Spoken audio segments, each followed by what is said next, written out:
This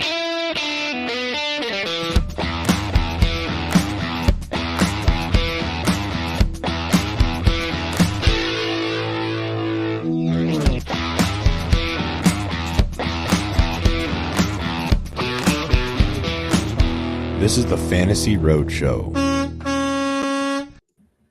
Hey, what's going on? Welcome to another episode of the Fantasy Roadshow. We are your hosts. You can call me Truck. You can call the guy next to me Shane O'Mac. You can call the guy next to him Kulz. You can find us at fantasy_trucker, at smccormick_ff, at Kulz_sports, all on Twitter. Check out the show while you're at it, at Fantasy Roadshow. Check out the Substack, thefantasyroadshow.substack.com. And currently we are live on YouTube at youtube.com/sportsethos. Please like, subscribe, click the bell for notifications. We do go live for every episode. We encourage you guys to come hang out with us, ask questions, comments, concerns. They will all be addressed at the end of the episode in a mailbag segment. And also, this episode is brought to you by Rule One Proteins. Go to www.rule1proteins.com, create a cart, buy the protein, buy all the different supplements you need, and put in Roadies 40 at checkout to get 40% off. Make sure you do that. Boys, how are we doing today? Good. You nailed it. I'm trying to get a little flow going. So you were better at doing an introduction than I was on Sunday night with Shane. I was watching that and I did get a kick out of it. I'm like, oh, okay, well, see, there you go. Let's see if we can do that more often. So that was fun, though. I appreciate you guys, Shane. I appreciate you coming in and holding it down for us as well. Your presence is always appreciated. So thank you for that. Yeah, can we just take a look at the time frame of things? So, like, was it 2 weeks ago when Truck said he was going to devote his fandom to the Dallas Cowboys, buy a Micah Parsons jersey? What happens after that? Trayvon Diggs ruptures his ACL. They lose to the Cardinals. And then this Sunday, he couldn't make it for the Sunday cast. And what happens? It's 49ers blow the doors off of Dallas. So can we just avoid anything Dallas related with you from going forward? Yeah, I want to apologize for that. That is apparently I'm just a cancer to certain sports teams. So something I have to deal with as a fan, and I'm sorry to plague your fandom with that. So okay. Let's hope it gets better. We'll see what happens. Are you still a Dallas fan? I'm still rooting for the Cowboys. I think they are a much better team than they displayed last Sunday, and I think they have time to make certain improvements, although it looks a little bleak right now. Abreu home run, Astros 3-1. Oh, there you go. He's got 3 homers in the last 2 games. Does he really? Thank you, White Sox, for being the most miserable sports organization. Yeah. The second most miserable next to the Bears. Yeah, pretty much. Pretty much. Although that's changing. The Bears are going to get another win. Bears are going to win this week. Better watch out. Bears are going to win. Yeah, absolutely. But we are here talking week 6, red light, green light, our love-hate weekly episode. It's become one of my favorites. I think we do a great job at this. And Kulz also has a Substack article coming out on this episode later on. So stay tuned for that. Anything big going on? I know, Kulz, you're rooting for the Astros. I'm watching Connor Bedard score his first goal. Go Blackhawks, the one shining thing about Chicago right now. I'm currently still in Cincinnati for the rest of the week, and then I'll be going home this weekend. But anything new going on in your guys' lives? I got Blackhawks up on this TV, Astros on this TV, so I'm happy. All right. All right. Well, if there's nothing else, I think we should just hop right into it, huh? What do you guys say? Let's do it. Let's go.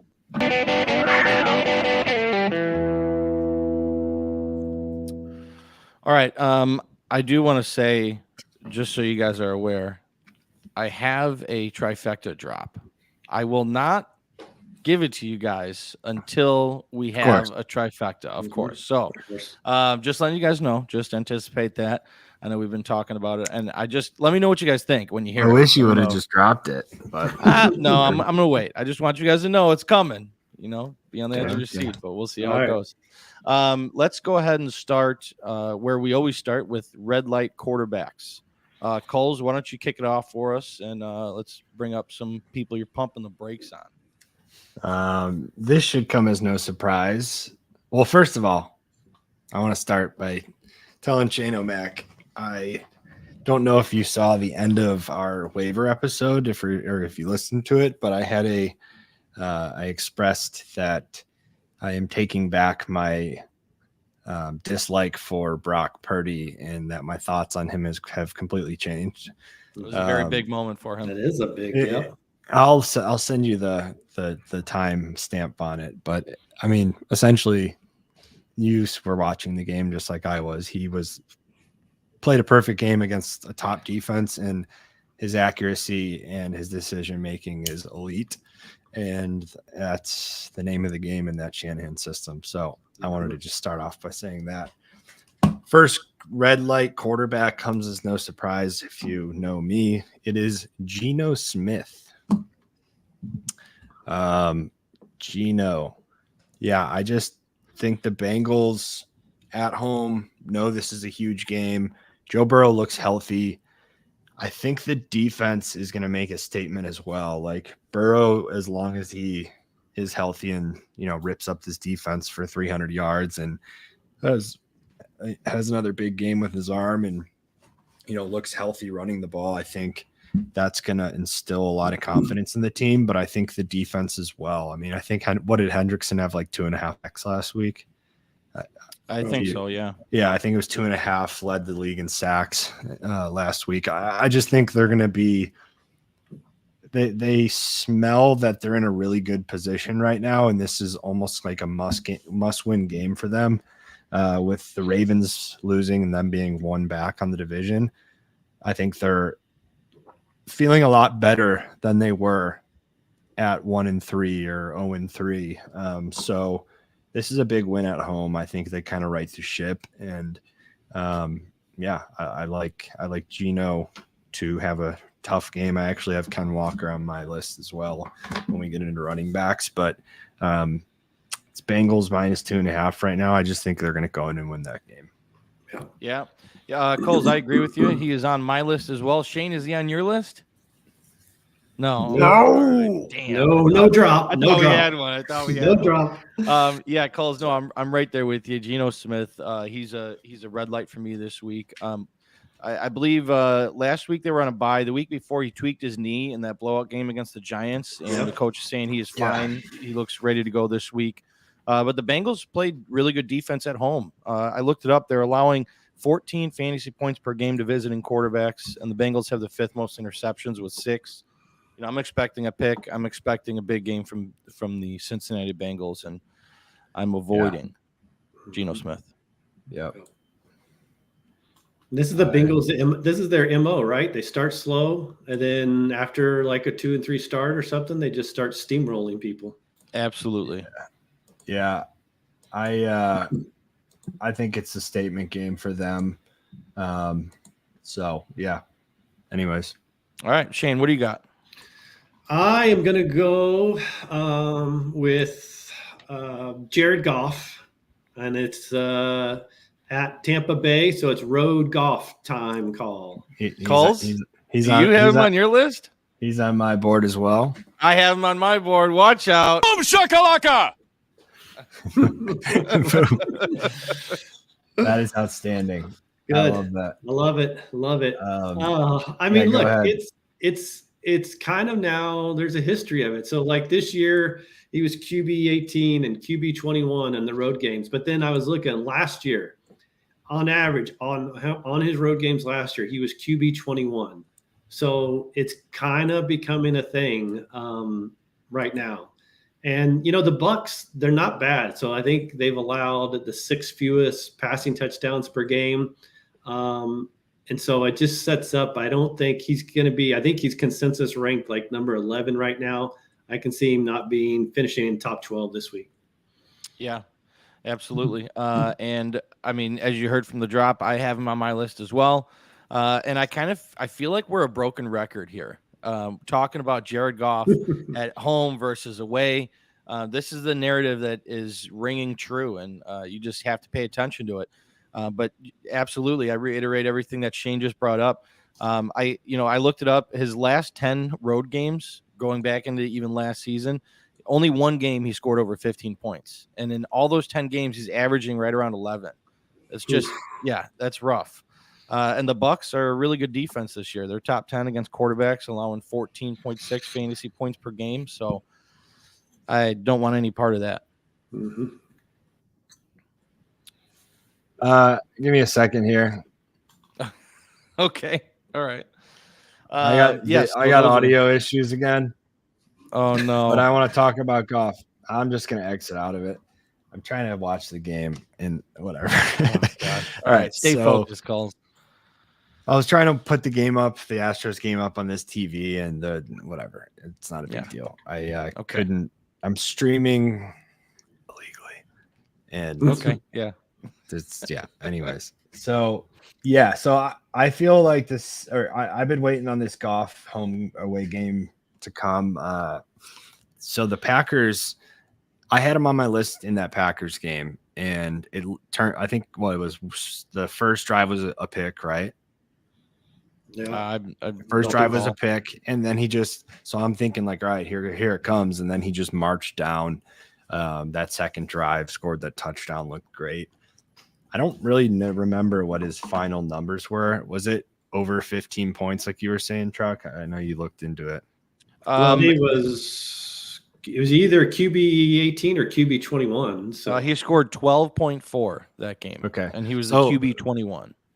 Yeah. So I mean, not great fantasy wise. It looked like he was going to have a huge night, but then Montgomery had 3 rushing touchdowns in his first game back. Right, that's what happened. So I mean that. I would be happy with that. That would be a win for me as a red light on Goff, but I think that it's going to be worse because I think there's a shot that the Lions could lose this game. I think it's going to be a lot closer than. I mean, I think it's like a 3-point spread right now, and I just think it's going to be one of those like great defensive Buck home games. That being said, like the Lions have looked awesome. I just think there has to be a game here pretty soon where we see like true away Goff where he throws a couple picks and just the offense never looks right. So that's kind of what I expect. Speaking about the Lions, did you see Campbell today talking about Gibbs? I would hate to be a Gibbs owner right now. Oh, talking God. about I didn't see this, but as a Gibbs, go ahead, tell me what's going on. Well, so he basically came out and said like David Montgomery's the workhorse and Gibbs is the change of pace back. He's like, you need to have a running back that you can feed the ball 20, 25, 30 times a game. Yeah. So I would not like to hear that as a Gibbs owner. He's never going to be like, he's a 15 touch max guy in my mind. So that kind of sucks. When he's battling the hamstring issue we've seen Aaron Jones. He came back for one game limited action and then had to sit out another game right after it. So yeah.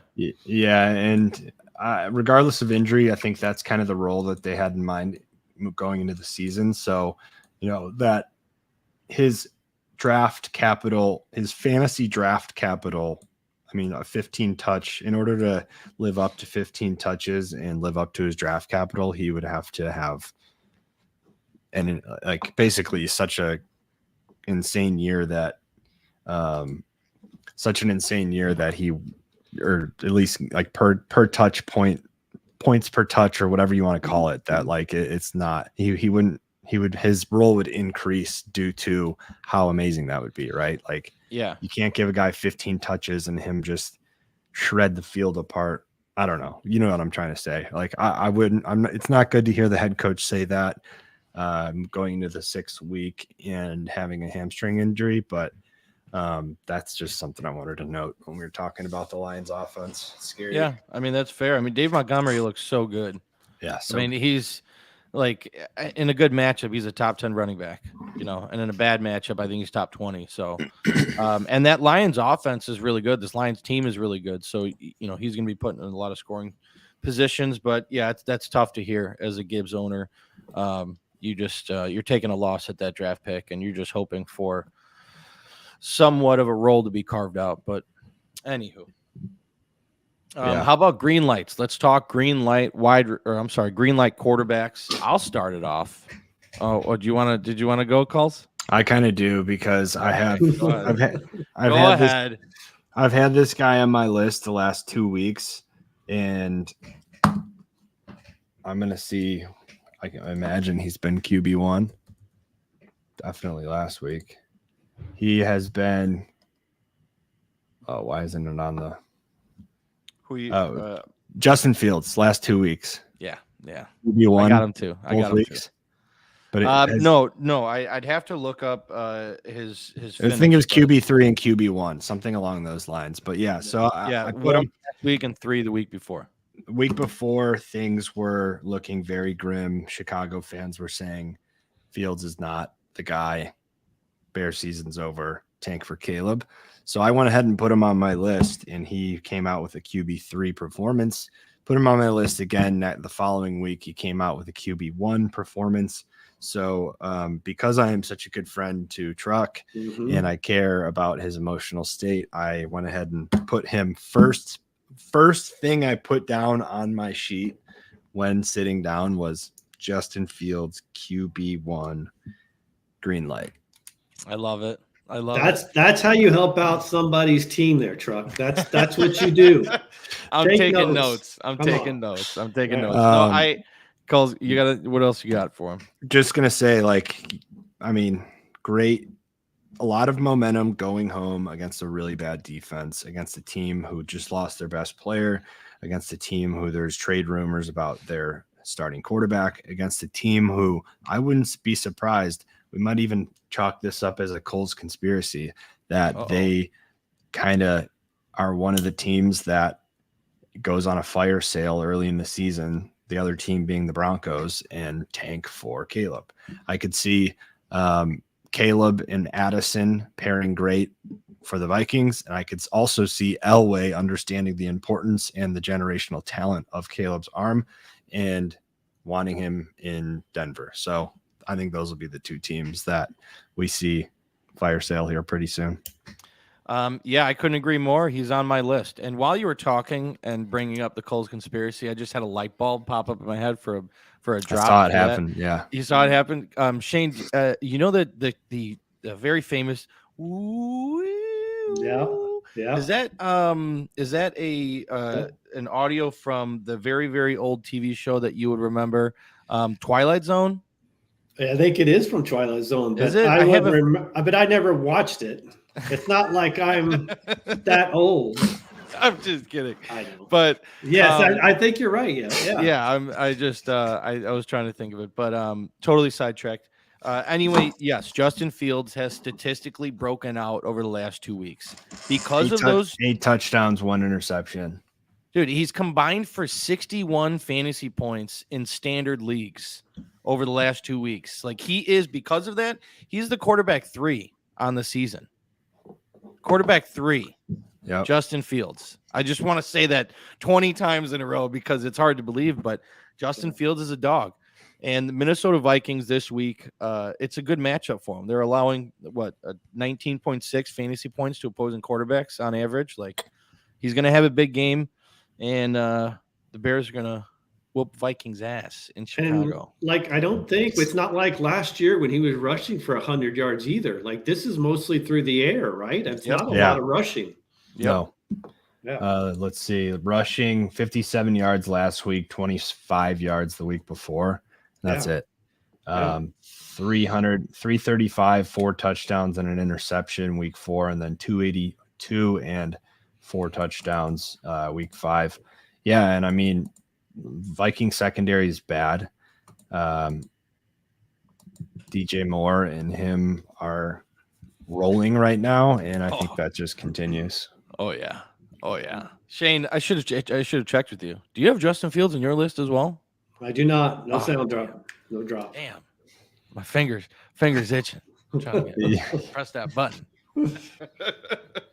Who else do you got, Shane? What do you got on your green light quarterback list? Green light, I am going with Matthew Stafford taking on the Cardinals.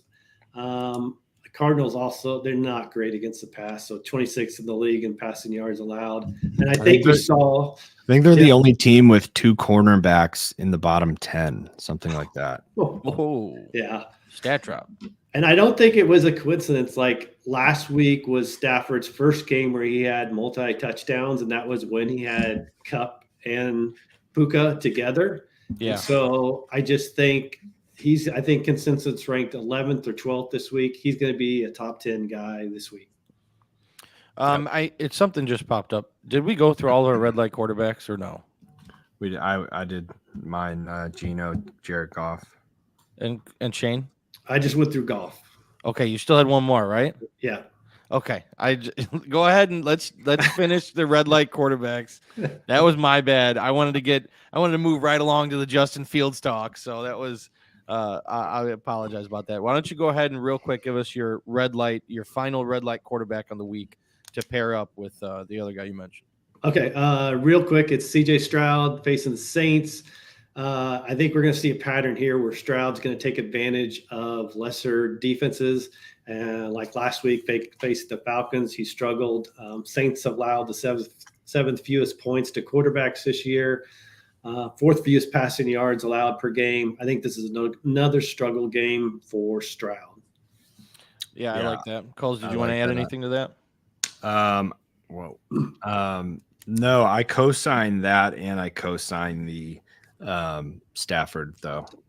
Okay. Oh, so you have Stafford on your list? Well, no, but I want to now that he. I actually don't. I have Stafford on my list. I was gonna just lie and say that I did have him on my list because I do like that. I have the Rams. I have Puka and Cooper Kupp on my list, so might as well have Stafford. Yeah, but I have the Rams. They're going to be my survivor team this week, and nice. Naturally Stafford. Yeah, naturally. I got Stafford on my list. To me, Stafford hasn't really been putting up the best numbers to start the year. I think he's averaging 15.5 fantasy points per game. He has yet to reach 20 fantasy points, and I think this is the game he does it. I'm expecting a big game from Stafford. Cooper and Puka. The combination of Cooper and Puka seem like one of the best duos in the NFL right now. And I think the success continues. And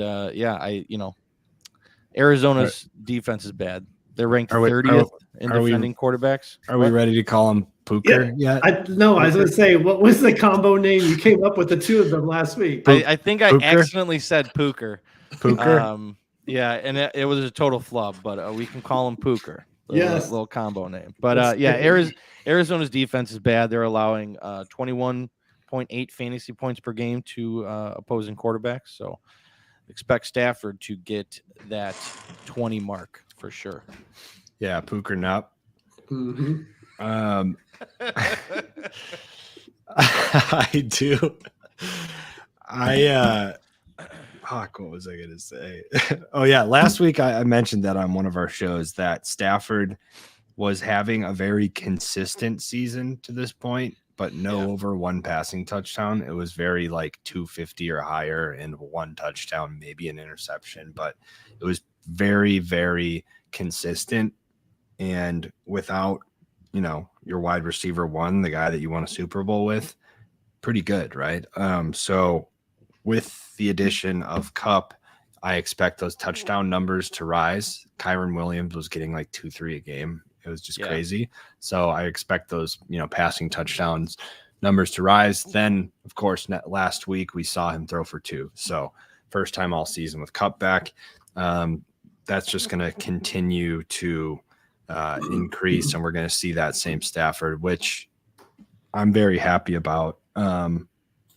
Preseason, that's something that we had talked about and we had kind of projected as like, we want a big part of this Rams offense because Stafford's so good and they're so undervalued by the public that if he shows even a little bit of that and you have a piece of that offense, you're going to be very happy. So that's a huge win. I know our underdog portfolio will be happy about that. Oh yeah. Would y'all trade Moss and Dotson for Kirk? Oh wait, we're answering. Yes, we're answering all. Oh wait, calls. I forget. I'm supposed to just turn it off. Don't have the comments. We appreciate the comments and the questions, and stay tuned. We're going to be answering all of them at the end of the episode in a mailbag segment. We appreciate your engagement, though. So Shane, did you bring up 2 already, or what's your next green light quarterback? No. So my next green light guy is somebody that's being ranked QB 20 this week. So he's a little bit lower. It's Baker Mayfield versus playing on Sunday versus the Lions. And I think people are forgetting about, so he had his bye last week, but before the bye, he was QB 7 against a tough Saints defense in New Orleans is what he finished with. I just think you look at I think this could be potentially a little bit comeback mode for them. Bryce Young just finished as the QB 9 against the Lions in Detroit last week because they were behind throwing the ball more. I think it could be a similar situation. The only thing that would give me a little bit hesitancy about him is if we see Mike Evans is not going to play for sure. I haven't seen an update on a yay or nay on him, but if he's playing, I think this sets up well for a nice top 12 finish for Baker. Now, Shane, I will say this is a bit shocking. Is this not your shocker of the week? No. Well, I am on the edge of my seat for the shocker of the week because that Baker green light is a bit shocking. It's a bit, but it's not shock worthy. Okay, fair enough. I can get behind that. I agree with everything you said. One other player I wanted to bring up in that Chicago-Minnesota matchup is Kirk Cousins. I know a lot of people are going to be thinking that now that Justin Jefferson's on the IR, they're going to, maybe fade Kirk Cousins, but I think that would be a bad idea. Kirk Cousins is still a beast, and he's still going to get the job done. Not beat Chicago, but have a good game, I think. What was it? He's been a top 10 quarterback in 4 of the last 5 games, 2 of which he was a top 5 guy. Like he still has a lot of production in him. So don't be afraid to start Kirk Cousins.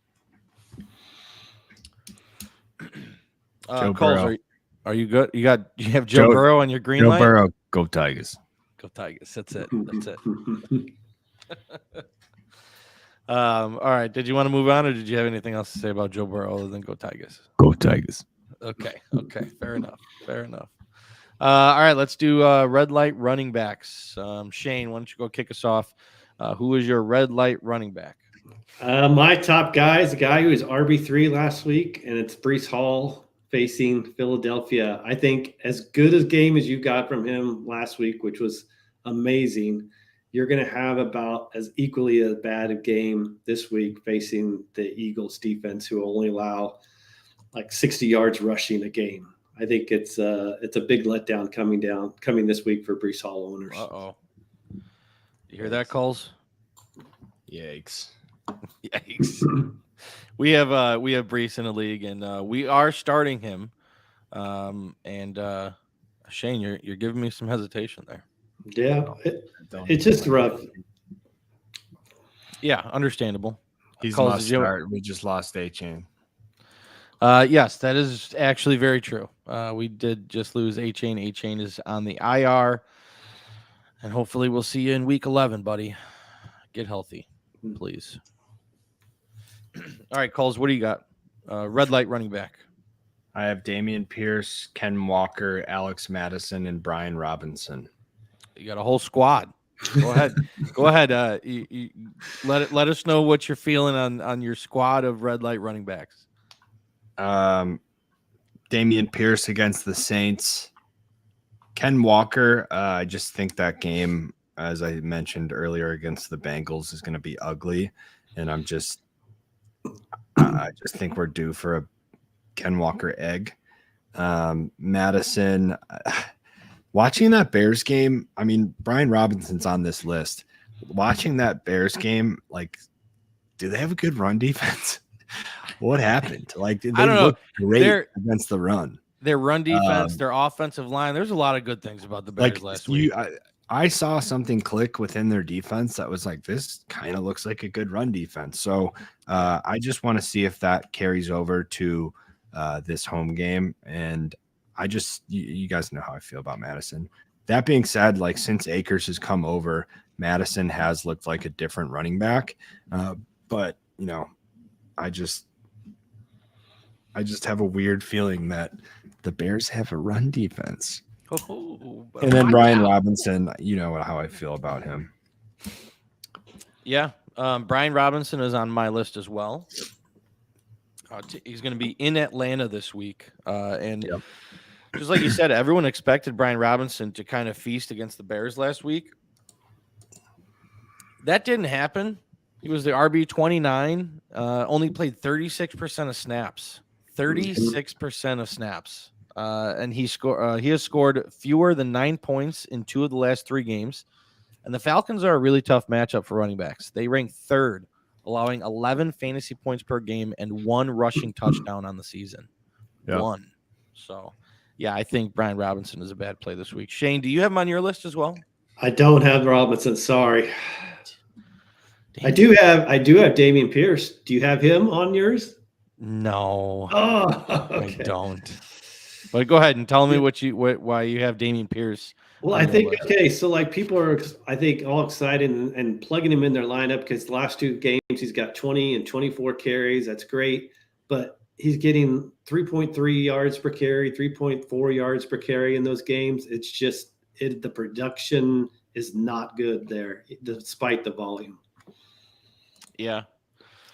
Yeah, it's kind of enticing when you see that carry total and you see 20 touches. You're like, oh man, maybe. Mm-hmm. But yeah, to me, he's on my red light list like every week. You know what I mean, Dameon Pierce. So I just kind of left him off this week, and I'm just like, I'll pick someone else. And the guy I picked is Jerome Ford. Jerome Ford has played really, really well as the lead back for the Browns. But he has been a top 10 running back in 2 of the last 3 games he's played. But what's going on with Deshaun Watson? I mean, he missed another? He's not practicing still, even though he's cleared by the doctors to play. Like, it makes 0 sense. But the situation seems real murky, and I don't know what to think of it. Like, if DTR plays again, like, the Browns are playing San Francisco. Like, that game is going to get ugly fast. PJ Walker would be PJ Walker's good, yeah. PJ Walker? Yeah, they signed him and are going to start him, they said. Oh, okay. See, I wasn't aware of that. But even so, going against the 49ers, again, it's very similar to my anticipation with DTR. It's just an ugly matchup. The 49ers are allowing the 2nd fewest rushing yards per game, 64.2. Like, no thank you. Vegas seems to think Watson's not playing. That spreads all the way up to 7. Wow. So let me ask you this. Are you at the point, because I know you guys got him in a couple of leagues, are you at the point where you're dropping Ford for a free agent last night, a running back? Is he to that point now? No, not for me. I don't know about Kulz, but he's a hold for me right now. I still think Jerome Ford has a stranglehold on that backfield, even with Kareem Hunt, and he will be very valuable, as we've seen. Whoever said anything about dropping Ford? Well, that's what I'm asking. I've seen people dropping him in leagues. Like, I saw in 2 leagues last night, people dropped Jerome Ford for Jeff Wilson. Well, if that's the case, then pick him up. I haven't seen that. I owned him in a lot of leagues, but that's insane. Yeah, I agree. Clearly the RB1, just because he's going to have one bad week against the 49ers, and his quarterback might never play again. Yeah. I don't know what's going on with Deshaun, man. What did I text you today, Kulz? I said he probably just needs a massage. Mm-hmm. Feel much better. His shoulder. Yeah. Yeah, I don't know. Yeah. It's worrisome. Yeah. All right. Well, what else you guys got for red light running back? Shane, you got anyone else? No, those are my 2. Okay. What about you, Kulz? You good? I gave my 4.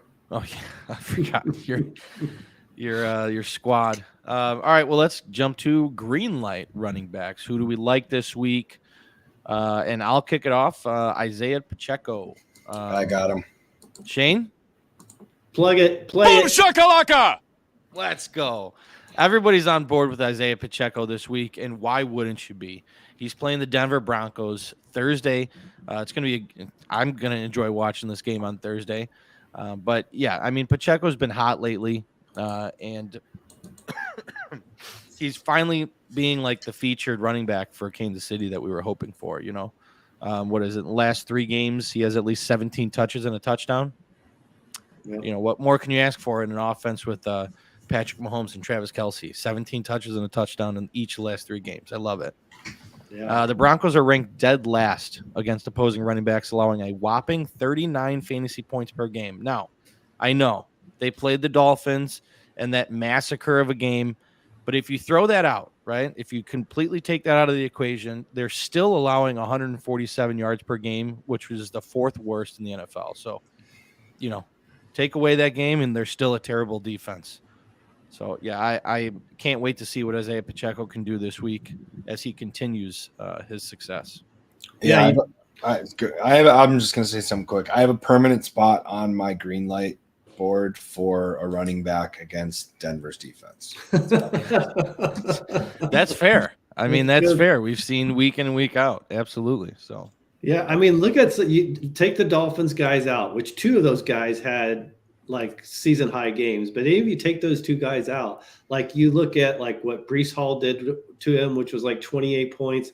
Brian Robinson had like 28 or 29 points. yeah. Our little Herbert, he had a big game. Little Herbert. He had like 23 points. I mean, it's a recipe. And this is what when I was looking up Pacheco, like consensus ranks has him as like RB16 right now. I'm like, he's gonna be probably top 10 this week, right? Yes. Yeah, that's the number I was gonna give him. He's a top 10 play for me this week for sure. Yeah.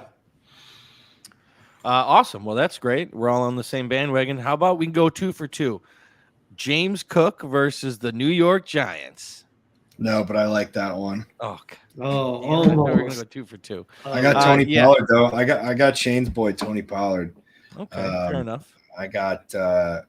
I just think he's gonna have a huge game this week. Yeah.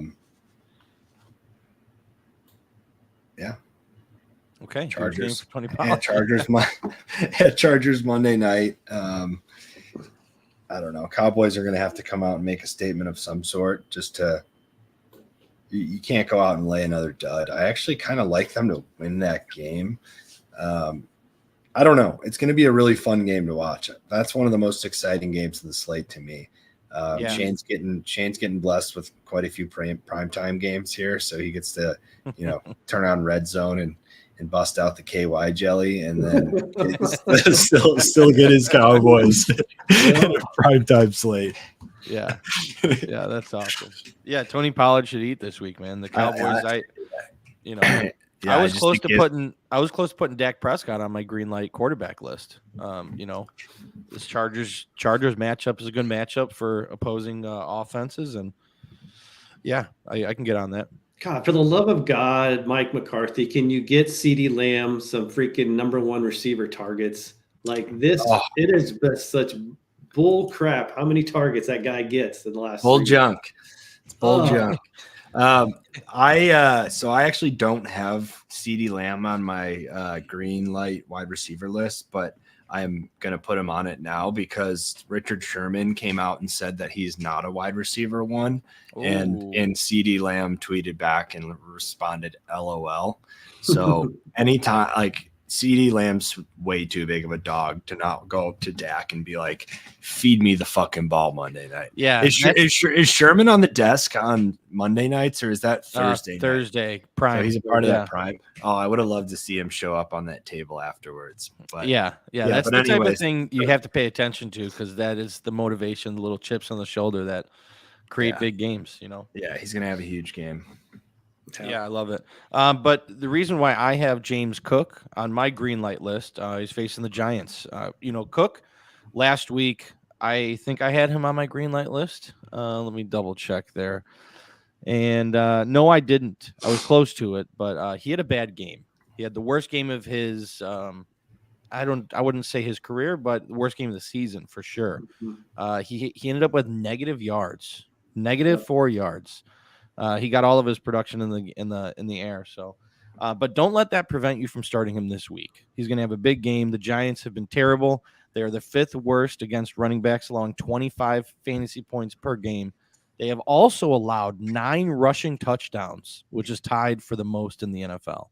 So I expect James Cook to eat this week and find the end zone. Yeah, Giants are so bad. It looks like Tyrod Taylor's going to be the starting quarterback. So anyone on the Bills, I'm okay with.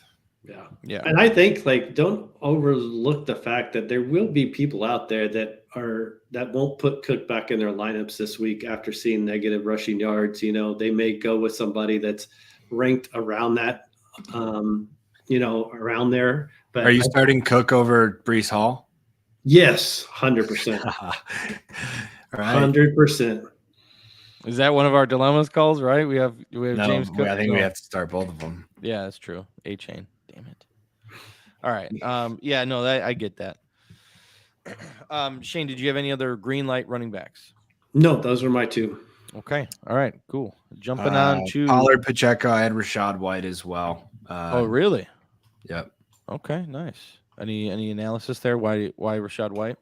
I think the Bucs are going to have play a close game there against the Lions, and it's like one of those games. The Lions' defense has been so good, but I just think the Bucs will have some success, and Rashad White's workload is just too good. I mean, he hasn't necessarily broke out for like a huge fantasy game yet. So I could see him getting in the end zone and those numbers looking a lot better from like a, running back finish standpoint, but he's going to catch the ball 5 times. So if he breaks one of those runs and then gets in the end zone, it's going to be a big time day. So it's coming. All right. You guys want to jump to red light wide receivers? Shane, why don't you go ahead and kick it off? My first guy is Terry McLaurin, and we are going to call this the AJ Terrell segment. Calls? Shane. Boom shakalaka! Had a slip of the finger there. Almost played the wrong drop. But yeah, boom shakalaka. We are all in agreement here with Terry McLaurin. Yeah, so like I said, it's AJ Terrell. We saw it again last week. Nico Collins, one of his worst games of the year. He shuts down guys. He's going to lock up on McLaurin. And then, you see like Howell is spreading it out a little bit more. Like he's giving more looks to secondary targets like Logan Thomas, Curtis Samuel. So I think it's just a combo of those 2 things. It's going to be not a pretty week. Yeah. Terrell was the big thing for me. I think the Falcons defense is tough, so it's going to what the Falcons did last week to Stroud, you're going to see them do to Howell this week. Just kind of make him a little bit uncomfortable. Terrell's going to lock down wide receiver 1. I just think exactly what you said as well. I think they had like 9 people catch the ball last game. Yeah. Josh Pringle, Diami Brown. So they're just getting everyone involved. And I don't know. I think it's going to be a low scoring game for them and a rough one for Terry. Yep.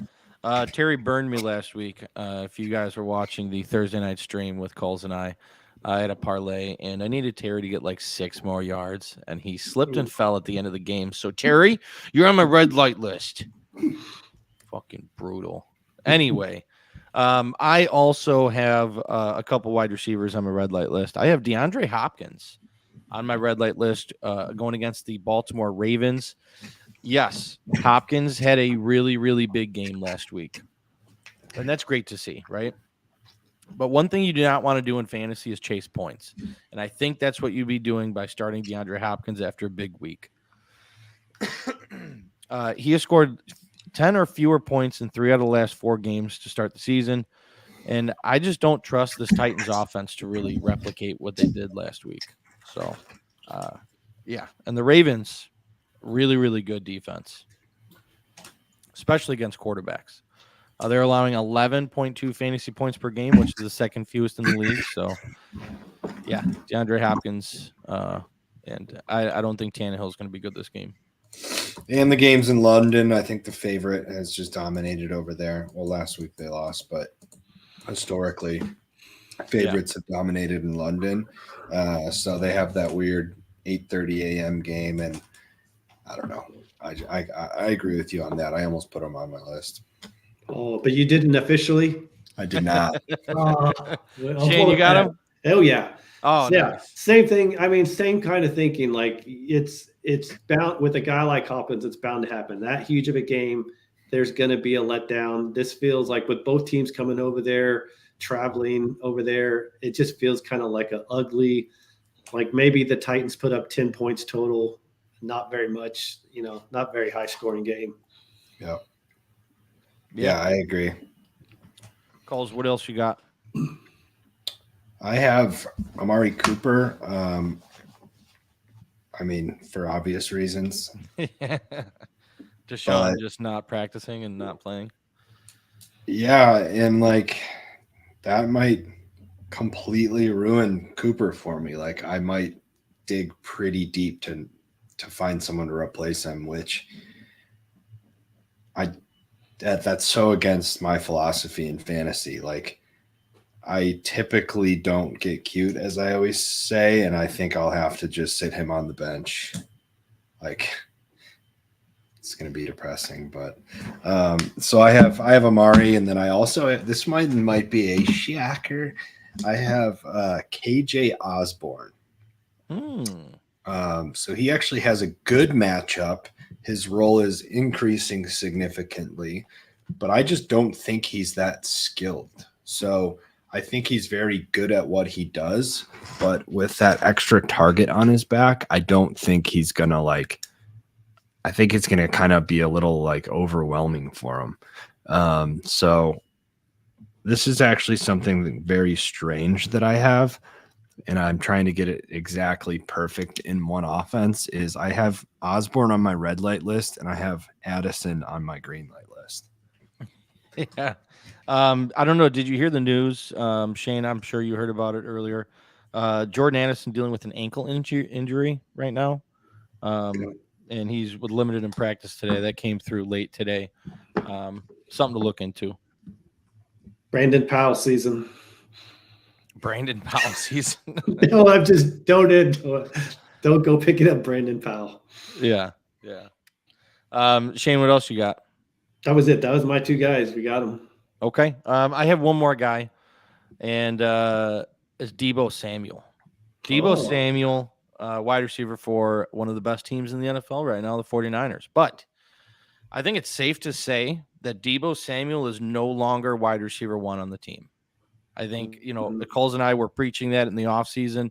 We were drafting Ayuk over Deebo, and I know, Shane, you're in agreement there, but a lot of people, at certain drafts, they were kind of like, what are you talking about, dude? Deebo is the number one receiver. So now I think consensus-wise, you can say that Deebo is no longer the wide receiver one. So if you look at the last 2 weeks, he's been used as a running back more than a wide receiver. It's like he has 3 targets and 8 rushes over the last 2 weeks. And in that same time span, Brandon Ayuk has 10 receptions for 207 yards. So, it's pretty plain as day for me. And he's not going to get those. Yeah, he's not going to get the goal line rushes either, ever. No, yeah. They're not valuable rushing attempts. And they're facing one of the best defenses in the NFL, Cleveland Browns, who have allowed 1 touchdown and the fewest fantasy points to opposing wide receivers. So it'll be a tough game for Brock Purdy and Brandon Ayuk, but I think the one who really suffers in this game is going to be Deebo Samuel.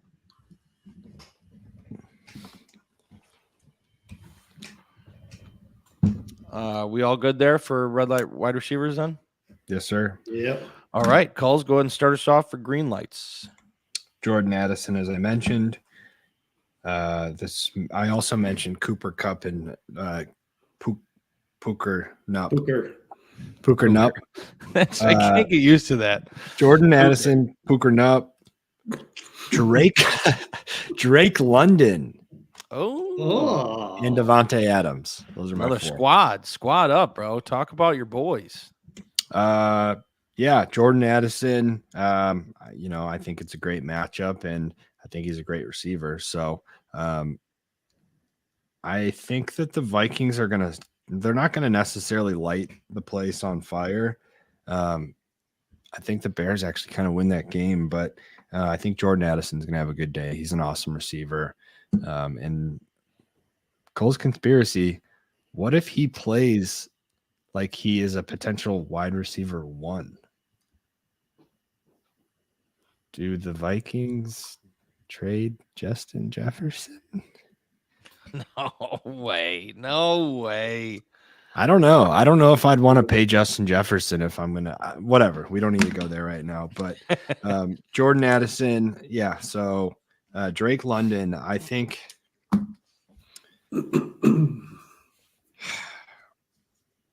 I just think that, first of all, the Commanders give up. Again, here's another stat. This is, if you've been watching long enough to know that I read every single stat, but I don't necessarily save them. I just kind of say that I read a stat. I soak them in. I have it in there somewhere, but I don't have the exact stat.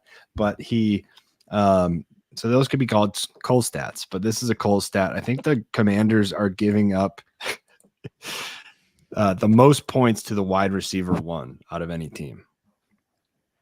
DJ Moore. I mean, you could just say DJ Moore, and that probably, but that stat was even prior to the game where DJ Moore exploded. So, anyways, I like that in Drake London's favor, but I also like the fact that Ritter had a 300+ game, first one of his career. I don't necessarily think that he's going to continue to do that, or maybe never even do it again this entire season. But I think he may have built a little bit of trust in his arm, and knowing that the Commanders' pass attack is trash, their pass defense is trash, that they try to expose that. Yeah, I can get behind that for sure. Both of those were in consideration for me, even Ritter coming off a big game. In consideration, okay? Didn't put him on the list, but definitely thought twice about it. So I can get behind that. You mentioned other wide receivers, or no? You're all good there? I already mentioned Puker Nup earlier, and then Devontae. Puka Nacua and Cooper Kupp combined into one take. Puker Nup, yeah. Puker Nup gonna have some of that nut butter we talked about. They're gonna get some nut butter. Oh, speaking of nut butter, I meant to. Dude, my ADD is so bad. I need to get that. I need to get that figured out tomorrow. But I meant to tell you that the Rule 1 Proteins has a protein pancake in their performance pantry. So we might need to get Shane O'Mac some of their pancake batter ASAP. Oh man. Yeah. I'm not even joking. I literally eat pancakes or waffles 3 times a week.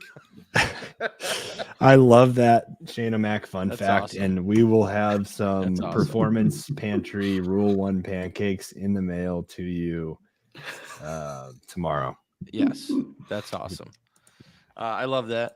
I have some wide receiver green lights, and one of them is Adam Thielen.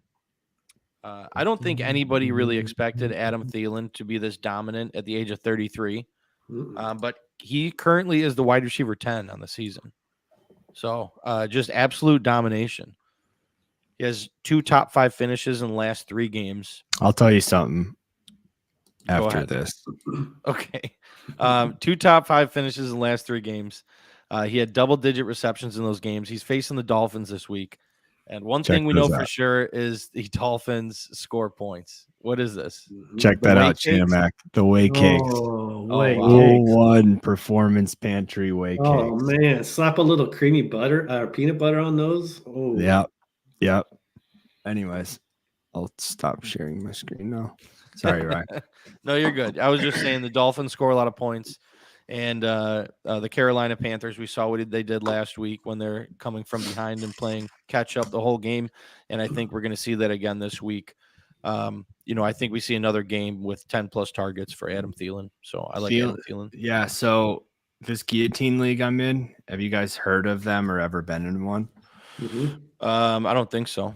Yep. So you start out with 18 teams. Oh, yeah.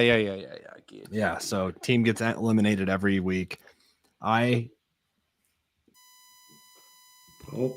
Uh-oh.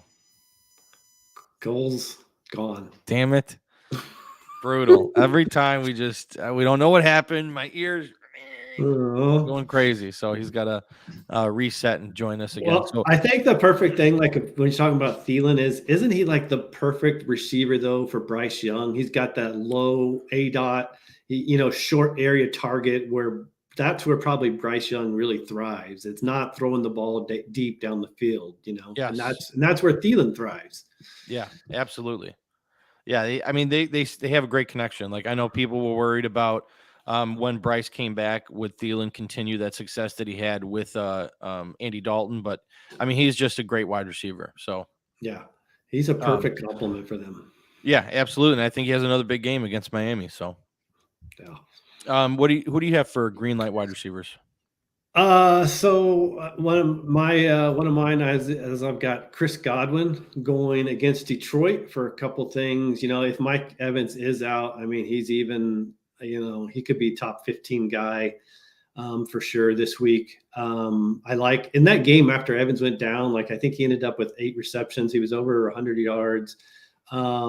And when I was looking at the matchup for the Lions, I'd forgotten about this. It happened a couple weeks ago. Brian Branch is out for the Lions. Their stud rookie safety. And he predominantly covered the slot receiver a lot of times in there. So I think it's going to be, a nice matchup for him out of that slot for sure.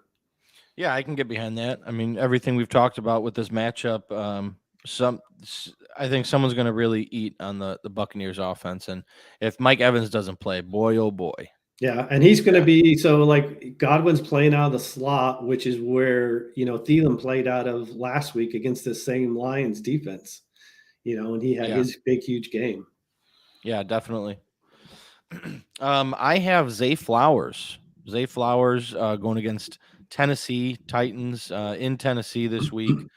Flowers is averaging 12.4 fantasy points. Like as good as he's been, it just hasn't really been too much greatness. You know what I mean? So I think he has his best game yet. I'm calling it now. In 3 of his first 5 games, he has 10 or more receptions. That's really intriguing to see. And I think he has a big game. Kulz is back. What's going on? You're all good? Yeah, one sec. Yeah, can I continue my story? Go ahead. What do you got? So guillotine league. I guess I should say for those that don't know, but basically you start off with 18 teams. Lowest score gets chopped. All their players go on the wire. You have 1,000 fab, and you slowly build up your team as the season goes along.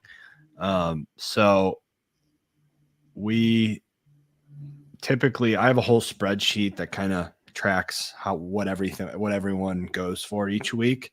And typically, like, we know when we need to add a piece or not. I mentioned last week, maybe on our reactions, one of our episodes, that I added ETN. I think I was talking to Shane on Sunday. I added ETN in guillotine that week, and he just popped off. So obviously that's like, a long-term piece of our team now. ETN's an end game piece is what you'll call it. But anyway, so a lot of times what I'll do is throw in like an extremely low ball price that I think is extremely low ball. So this week, Justin Jefferson, Devonta Smith, I forget who the other person is, regardless. But anyway, so Justin Jefferson, Devonta Smith threw down $75 waiver claim on both of them, just thinking like whatever, we wouldn't get them. But if we did, it wouldn't hurt, and we'll just add him to our roster. So we ended up actually getting Devonta Smith. He went for 75. Thielen went for 275. Ooh, wow. So that is the discount that I got. We got Brick. Me and Nick got on. Shout out Devonta Brick Smith there. Yeah, Brick. Shout out Brick. Yeah, that's nicely done there, Kulz. Nicely done. Yeah, Smith's about to have some good games. You just watch, like, yeah. Have you noticed with the Eagles, like at first, A.J. Brown complained that he wasn't getting the targets production. And then, boom, he did. And then Dallas Goedert was complaining. And then last week, boom. Now it's Smith's turn. Yeah, 100%. Very good point. Very good point. To me, that's just like what package they're installing in the offense, right? So they have plays. Anyways, I don't need to go into that any further. I just wanted to say that, like, that's what Thielen's being valued at, 275. It was more than JJ. Obviously, there's concern, there's worry. If you give out 275 to JJ, which I think he ended up being like 270, and he doesn't play for the next 4 weeks, and then he doesn't even come back after that, you're fucked, Yeah, but majorly. Anyways, yeah. I was just talking about Zay Flowers as a green light wide receiver for me going against Tennessee. Yeah, I like that. And I mean, basically what I was saying is just averaging only 12 points per game hasn't really amounted to what we want out of that production. 3 of the last 5 games, he has 10 or more receptions. He's played last week 99% of snaps. He isn't coming off the field. Like, he's going to be their go-to guy. And the Tennessee Titans have a terrible passing defense. They're allowing 7 wide receivers to score over 14 points so far. So I expect Zay Flowers to have his biggest game yet, and I think the Ravens bounce back after a tough loss to the Steelers. I like it. Yep. Anybody else have any green light wide receivers? I do. Devonta, but go ahead, Shane. I already said him. So I am going with the guy who right now is currently ranked wide receiver 41 on the week. So, Truck, you could kind of say this might be the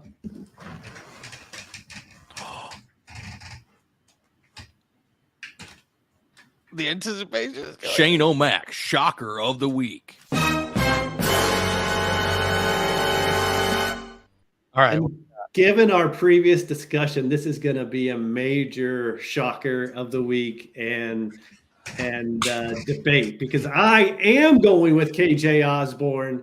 Whoa!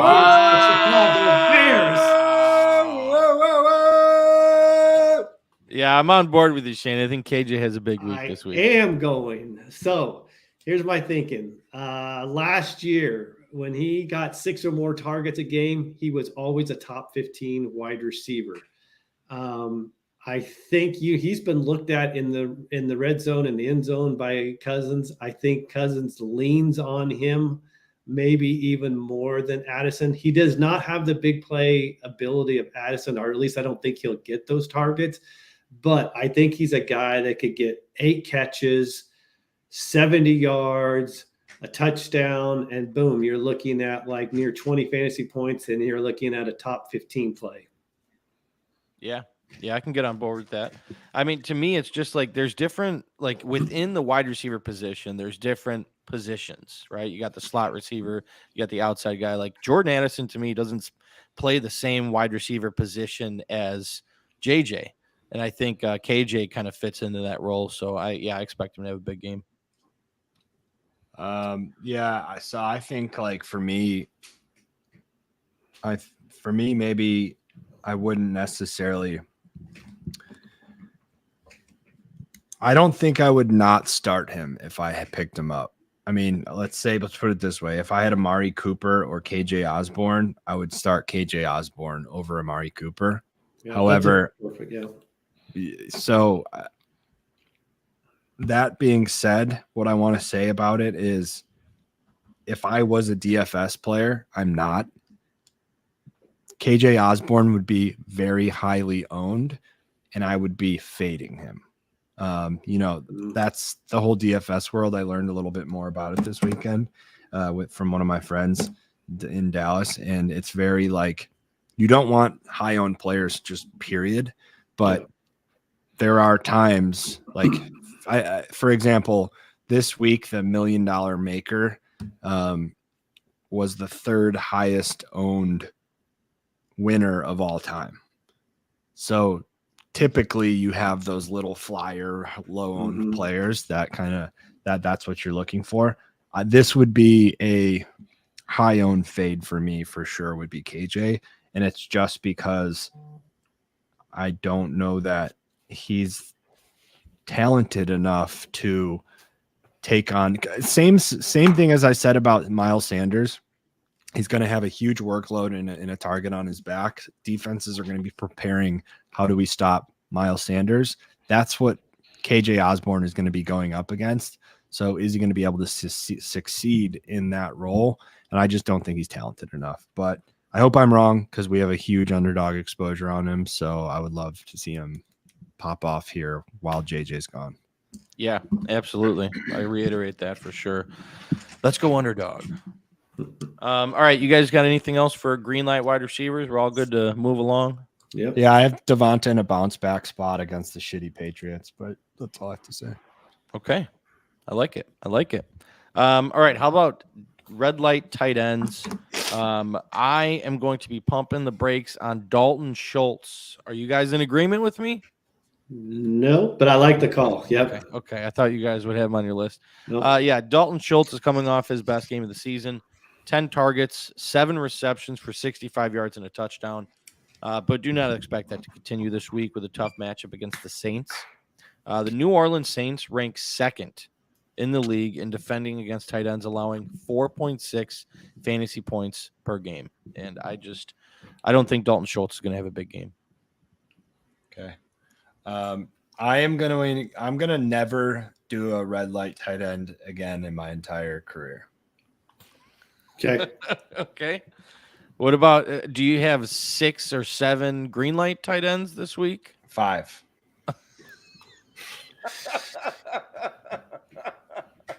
Okay. Coles loves his tight ends. All right, so green light all hey. tight ends, and don't fade any tight ends. Here's the 2 permanent spots for Cole. So 1, he gets any running back going against the Broncos as a green light, and then no red light tight ends. Locked in. Okay. Yes. Got it. Okay. Got it. Okay. Shane, why don't you go ahead with a red light tight end? My red light tight end. Listen, do not get burned by this guy, David Njoku.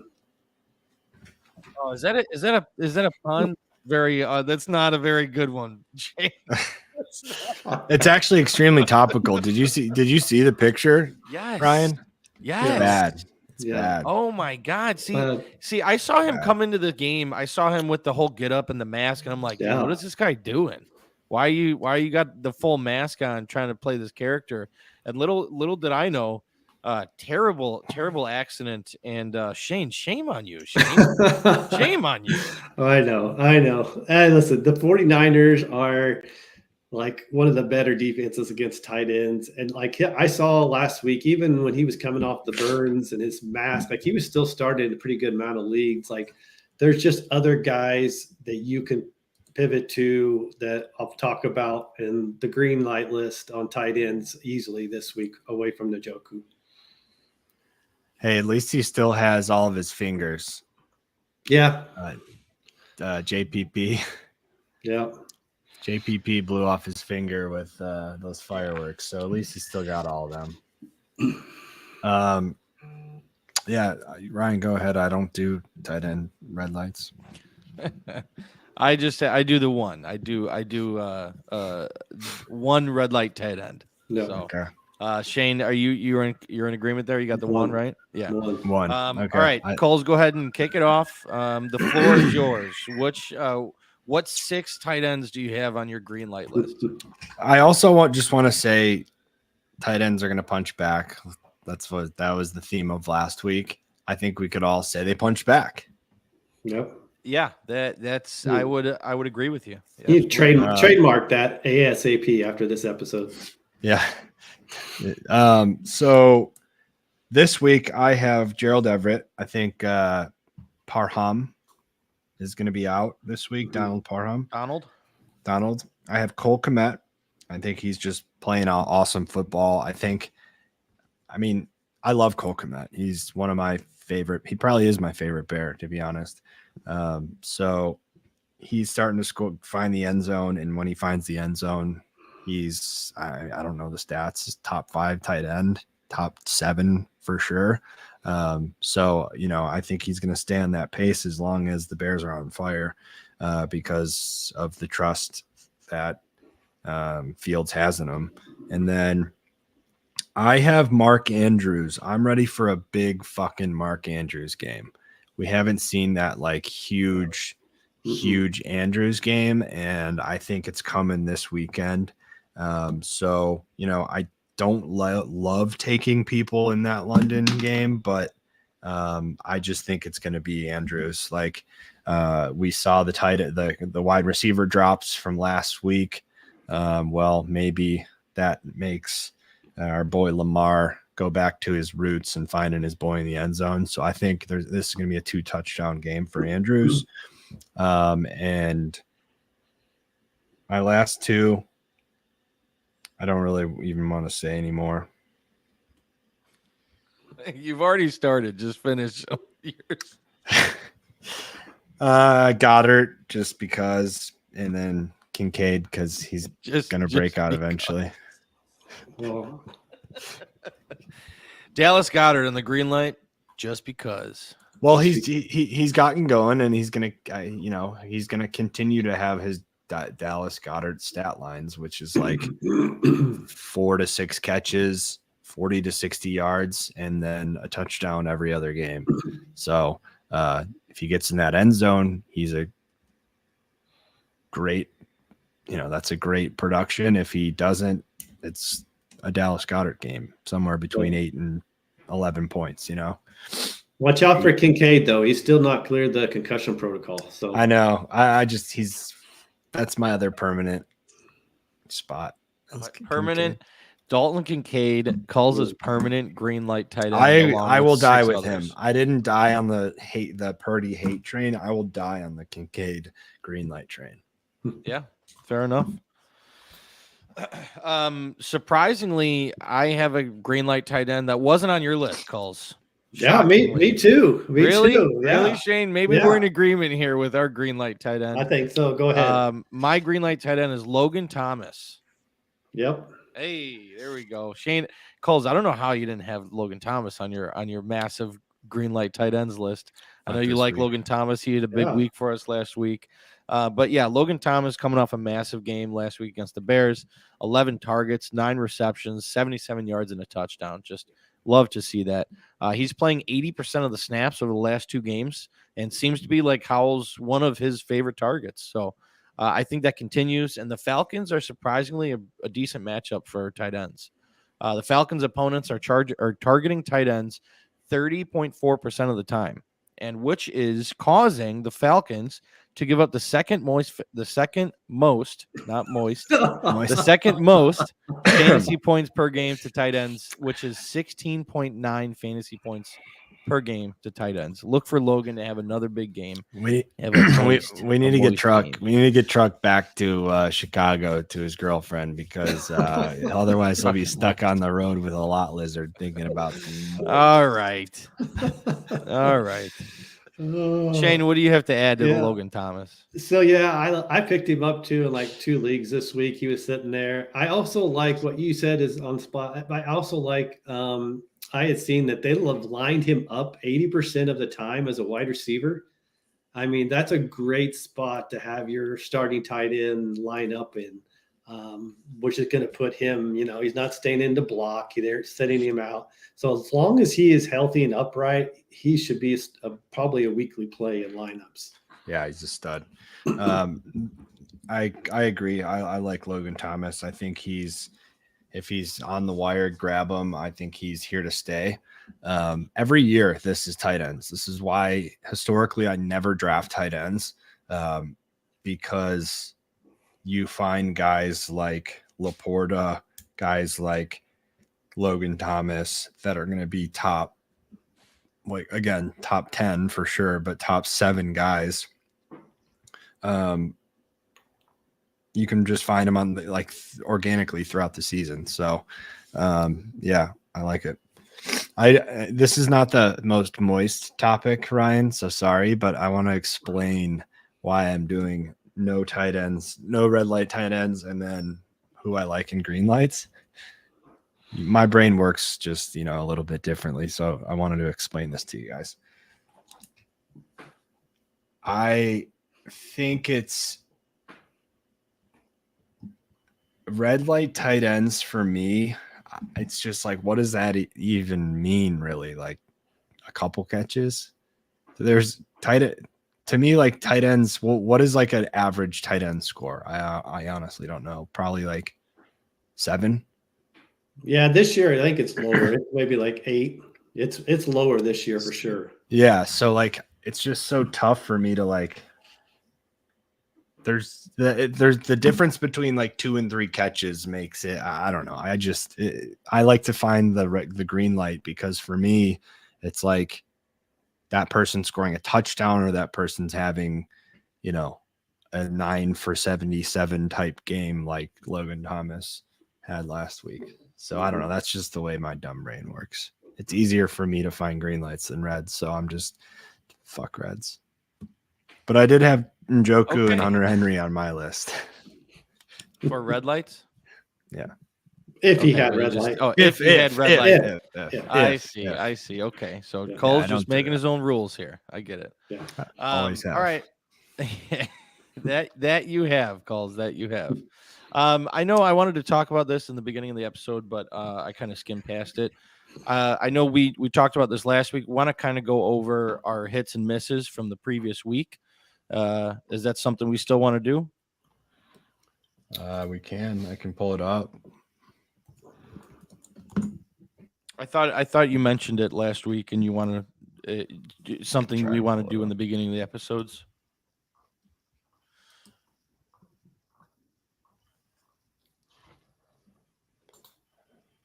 Yeah, I do, but I'm not prepared to. I was just going to put it in the article. Now you're having really bad connection too, so you're like slow motion. It's not showing up on mine. Yeah, he's good on mine. That's your problem, Coles. Uh-oh. Now you're good. Yeah, I know, but it's you're now you're good. Yeah, you're the one having the issue. Okay, now you're me, good. Not Shane. Yeah. Okay. I know it is usually me. I have the Substack pulled up if you want to go over it. Yeah, it is usually you, Rhodey. Yeah, it is usually. Do you want to go through them real quick? You're like a Chinese fortune movie like Kung Pao, like the mouthing is like, what did you do? I am. Yeah, that's what I'm doing. Oh, then fuck it. We'll end our episode for sure. No. All right. Well, next week, you guys hold. Make sure you remind me in case I forget. Before we dive into our red light, green light, we will be talking about how successful we were on the previous picks, and kind of go through and kind of give us an analyzation of analyzing. Have you figured out how you want to do that yet? Scoring. Okay, so yeah, that's something I wanted to bring up. It's I brought it up to you guys earlier this week. I was just kind of going over the results from my red light, green lights, and it was hard to decide what was successful and what was a miss. So Cole's brought up a good result to that, or a good fix would be, you got the 3 columns like a normal. You have a win, loss, tie, win, lose, draw. Win, lose, draw. And that one kind of made the most sense to me, because you either have 3 types of games. You got a bad game. You got to know when it's bad, and you know when it's good, right? And then if it's a draw, then just say throw it out the window. That middle tier. So like you either have a bad game, a good game, or a great game. So that's kind of where I'd be putting it at. Now, to identify the lines in between those is still, kind of case by case scenario. But like, for example, I had where are we at here? Alexander Madison last week was RB 19. He scored 12.6 points. I had him on my red light list. So I would consider that a miss. Would you guys consider that a miss as well? I would, because that's a starting running back. Okay. What about Jerry Jeudy? wide receiver 23. He scored 11 points. I had him on my red light list. Well, Is that a miss? What are numbers there? I need to 11 see it. points. For Wide me, I need receiver to see 29. numbers. I know. I just need it. I would probably say that's a draw, but I need to see what his like numbers are. Like, So you want to base it off of what they normally get? I mean, if it's a 3 for 80, if he's 6 for 50, that's not a great Judy game, but I would probably just say, like, I'm not upset. I'm never upset if I have double digits. That's my point. Like, I'm looking at it like, I said, I don't like this guy this week, yet he puts up 11 points. So for me, it's like, I'd be totally fine with that. So is that a draw category? Yeah, I think it's a draw. Okay. Well, we're going to workshop this. We'll workshop it next week. You guys be ready. Have some analysis on your red light, green light after the weekend's over, and we'll talk about it on next episode at the beginning of the episode this time and not at the end after we've talked about everybody else in extent. So do you just want me to grade everyone's papers? I'll go through, I'll grade everyone's papers and I'll show you guys. And if you're in agreement with how I'm grading those, then I'll just do that, because for me, it's extremely easy. The gray area doesn't really exist for me in those. I don't know why. I just like the way I'm looking at box scores. It's easy to me. Like Samaje Perine, 4 for 73 and 6 carries for 22. That would be a success. That would be a win for Samaje. Mm-hmm. Yeah. I don't know. I think it's, for me, it's relatively easy, but well, let's try it out. I mean, the only other way would have been if we pick a weekly rankings to go off of, and then there's a 10 spot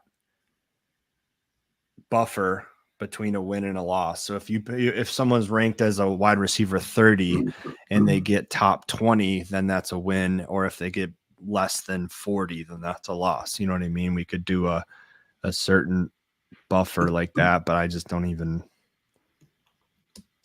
know what that looks like. Yeah. I don't know. We'll workshop it. We'll talk about it more, go over some options, but we'll try to come up with something for you guys next week to hold ourselves accountable with our red light, green light from the previous week. So, all right, you guys got anything else to add before we hit the road? No. Did we still have a question, or do you got to jump off? Oh, Shane, thank you for bringing that up. I hope you guys are ready. We got a mailbag segment.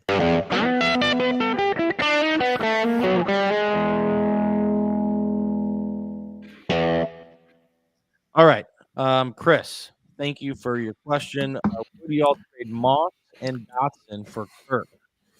Chris Bork. I bet she's a hockey fan. Oh, yep. Probably. Kirk, you guys, Kirk Cousins? Christian Kirk. Kirk. Yeah. Trade Moss and Dotson for Christian Kirk. Honestly, probably I am. Because I don't think Moss is going to have a role all season. Like, once Taylor can take over the backfield, he just is. I think his role will diminish to like 25%, maybe less, even, to be honest. Yeah, probably. And then Dotson is in an offense that is going to just share the ball all year. So we were hoping he was going to kind of take over. I don't think that's the case. I think Curtis Samuel's going to have quite a good season as well. So I love going 2-for-1s and getting the best player in the trade, and that's exactly what you're seeing here. It's a good old-fashioned twofer. Right? And I've watched a lot of those Jags games. Like, Christian Kirk is getting targeted. Like, there's attention on Ridley. He gets targets. I think he's had 12 and 8 targets the last 2 weeks. Christian Kirk almost made my green light list this week.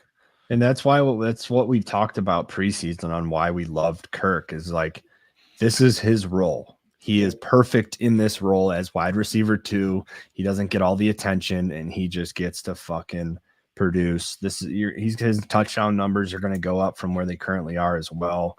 Christian Kirk is exactly what you want, exactly what I look for in fantasy wide receivers is like I can get him a little bit later, a few tiers down, but when he scores touchdowns, that's, fringe wide receiver 1 numbers. Not quite that, of course, but anyways, and consistency. So I think we're all in agreement here. We would all make this trade. Yep. Do it. Okay, great. Try it. Give us the drop. No, I'm kidding. Boom shakalaka. Yeah. Oh, shit. All right. Just fucked everything up. All right, go ahead, Kulz. Pull it up. There we go. Asan Mahmood, thank you for your question. Trade my James Cook for and Moss for Jeff Wilson, Gibbs, and Gus Edwards. James Cook and Moss for Jeff Wilson, Gibbs, and Gus Edwards. I see both of you guys are shaking your head no, and I'm in agreement with you. James Cook is a great running back, and Moss, Kulz just mentioned it. His role is going to diminish, but as of right now, we just saw what he did last week, and I think he has a decent game this week. So, but Jeff Wilson, his time is limited there for when A-Chain comes back, and Mostert is going to be the biggest beneficiary of that.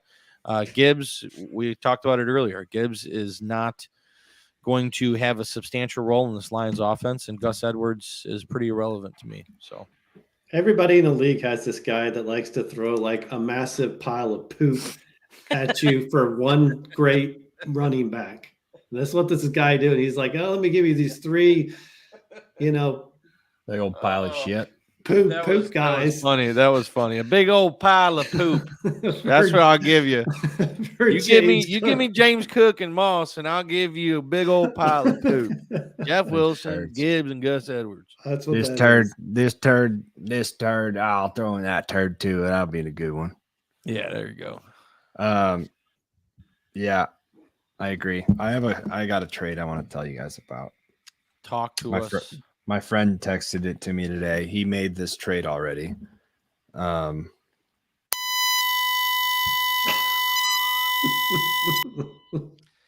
right. So we'll talk about that trade on the next episode. Thank you all for joining us. We appreciate you listening, watching, subscribe, and like on YouTube at youtube.com/sportsethos. Check us out on Twitter. It's at fantasy_trucker, at smccormick_ff, at Kulz_sports. And Kulz just said, tell him I said buckle up. Yes, we're getting to it. Kulz. Don't worry. Yes, and Truck, stay away from anything moist tonight. Okay, fair enough. Okay. Let's see what happens when you get a slip of the tongue. So anyway, make sure you guys go and check out Rule 1 Proteins. Go to www.rule1proteins.com. Fill up your cart, and at checkout, enter Roadies40 for 40% off.